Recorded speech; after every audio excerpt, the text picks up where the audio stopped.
98.5%। बेटा आप 2% से रह गए, उसके 99 आए हैं। 97 2%, 99 8%, 99 4%। मम्मी मेरे ये परसेंटेज 2% से मैं रह गया। या कहीं बेटा आप इतने परसेंट से रह गए। भाई ये क्या हो रहा है, हमारे आसपास ये क्या हो रहा है हमारे बच्चों के संग, और या फिर हमारे बच्चे क्या कर रहे हैं अपने संग। राधे राधे, मेरे चैनल भावना की दुनिया में मैं भावना आपका स्वागत करती हूँ। तो मैं आज जैसे मैं कह रही थी कि आज क्या हो गया है, एग्जाम आने वाले हैं और इस भागम भाग कंपटीशन की लाइफ में मैं हर किसी से ही सुनती हूँ, जहाँ भी बच्चों को देखती हूँ, कहीं तो पेरेंट्स अपने बच्चों पर प्रेशर डाल रहे होते हैं कि तुम्हारे कलीग के, तुम्हारे क्लास फेलो के, तुम्हारे फ्रेंड्स के इतने तुमसे 2% नंबर ज़्यादा आ गए, 3% नंबर ज़्यादा आ गए, उसके 98 आ गए, उसके 99 आ गए। या कहीं पर बच्चे ही खुद ही इस चीज़ से डिप्रेशन में जा रहे हैं कि इस बार हमारे इतने मार्क्स कम रह गए, हम इतने स्कोर नहीं कर पाए, मैं कैसे पीछे रह गया। ये क्या, यही लाइफ है क्या? परसेंटेज से ही क्या जिंदगी चलती है? अगर कभी 2% या कुछ नंबर कम आ गए तो उससे क्या फर्क पड़ता है? कभी हारना भी सीखिए। आजकल मैं देखती हूँ इस कंपटीशन में हम सभी पेरेंट्स कहीं तो कहीं बच्चे या कहीं दोनों ही इस तरीके के परसेंटेज और नंबरों में खो गए हैं कि उनको कुछ दिख ही नहीं रहा, अपने आज की जिंदगी को जी ही नहीं रहे। उन्होंने अपने को मशीन बना लिया है। पढ़ाई सही है, आप अपना 100% दीजिए, आप खूब अच्छे से पढ़िए, पर उसको इतना ज़्यादा कंपटीशन और इन नंबरों के पीछे मत भागिए, क्योंकि हमारे जीवन में हमारे तजुर्बे ही हमारे काम आते हैं। आप ही बताइए, आप में से कितने ही लोग होंगे जिनको अपने 10th के नंबर या 12th के नंबर याद होंगे? अगर याद होंगे तो कुछ ही एक सब्जेक्ट के जिसमें आप तो आपके फेल हो गए होंगे, या फिर आपने कुछ ज़्यादा ही अच्छा स्कोर रखा होगा वो। वरना ज़्यादातर लोगों को हमको पता भी नहीं होते कि हम 10th में क्या मार्क्स लेके आए थे या 12th में कितने मार्क्स लेके आए थे, किसी को भी पता नहीं रहता। फिर भी इन मार्क्सों के पीछे क्यों भागना? अगर कभी नंबर कम आ गए तो आगे ज़्यादा भी आएंगे। देखिए, हमेशा सफलता की सीढ़ी हमारे जो है हार के संग जुड़ती है। तो जब आपको सफलता मिलेगी तो वो हार के संग ही जुड़ के मिलेगी, और उसी सफलता में आपको खुशी भी मिलेगी। आप ही सोचिए, अगर कैसा हो कि हमारी लाइफ में कभी भी हमें हारना ही नहीं पड़े, हम जो सोचें वो मिल जाए, हम जो चाहें वो हम कर लें, और हमारी हर समय स्मूथली लाइफ चलती रहे। बचपन से हमें जो चाहिए, अच्छा खाना पीना, अच्छी जॉब, अच्छे दोस्त, सब कुछ अच्छा 100% बिल्कुल ही। तो क्या आपको उस जीत का उस सेलिब्रेशन कर पाएंगे?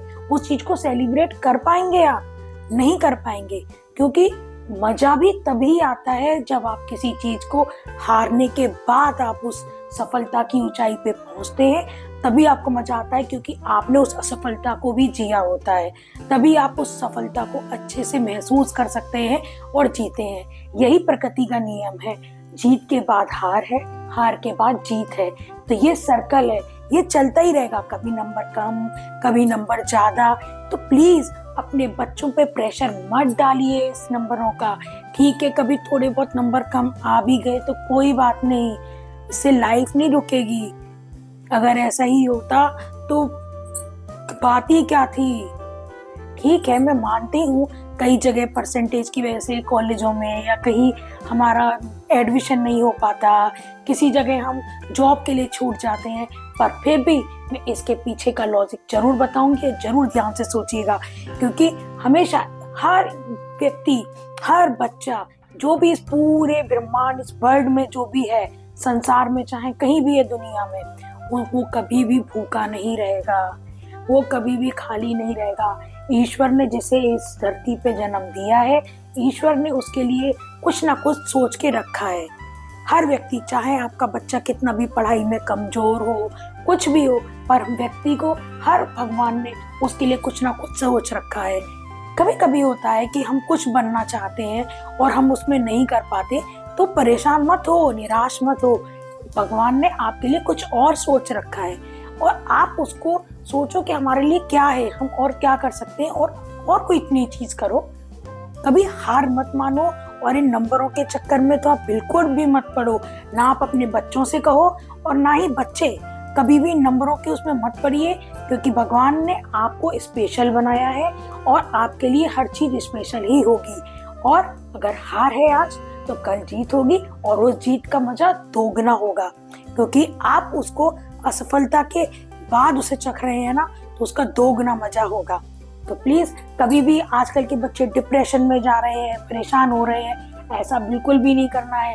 अपने ईश्वर पर भरोसा रखना है, अपना 100% देना है, पूरी मेहनत करनी है और अपना कार्य करना है। आपको सफलता जरूर मिलेगी, और अगर नहीं भी मिली तो भी निराशा मत होइए। आपके लिए ईश्वर ने बहुत अच्छा कुछ सोच रखा है।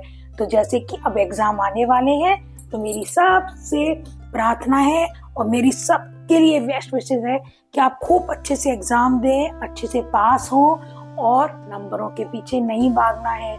इन नंबरों को कोई याद नहीं रखेगा। जो भी आप जीवन से सीखेंगे, आपके जीवन में वही आपके अनुभव काम आएंगे। ये नंबर नहीं, 2-4 नंबर कम ज्यादा आएंगे, पर आपके लिए अगर कोई चीज बनी है तो अगर आपके नंबर भी कम आए हैं तो भी आप वहां तक पहुंचेंगे। और कई बार आपने भी देखा होगा कि किसी के बहुत अच्छे मार्क्स आए होते हैं, बहुत अच्छे नंबर आए हुए होते हैं, टॉप होता है, पर फिर भी उसको वो चीज नहीं मिलती। क्यों? क्योंकि हमारे यूनिवर्स ने, हमारे ईश्वर ने वो चीज हमारे लिए नहीं सोच रखी होती। तो उसके लिए फिर घबराए नहीं, परेशान नहीं हो कि मैंने इतनी मेहनत करी, मैंने इतना कुछ करा, फिर भी मुझसे रह गया।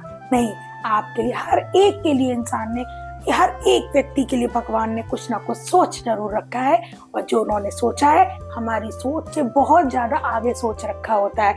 तो जो भी होगा वो अच्छा होगा। तो मेरी आप सबके लिए बहुत बहुत बहुत शुभकामनाएं हैं। आप सबका एग्जाम, आपके जो भी आप तरक्की करें, जो भी काम आप करें, उसमें आपको तरक्की मिले। और प्लीज हारिएगा नहीं, क्योंकि हार के बाद ही जीत है। चलिए, अगर आपको मेरी ये बातें अच्छी लगी हो तो मेरे चैनल को लाइक कीजिए, सब्सक्राइब कीजिए, कमेंट जरूर करिएगा, और सोचिएगा जरूर, हार के बाद ही जीत है। राधे राधे। फिर मिलते हैं नई वीडियो के साथ। हरे कृष्णा।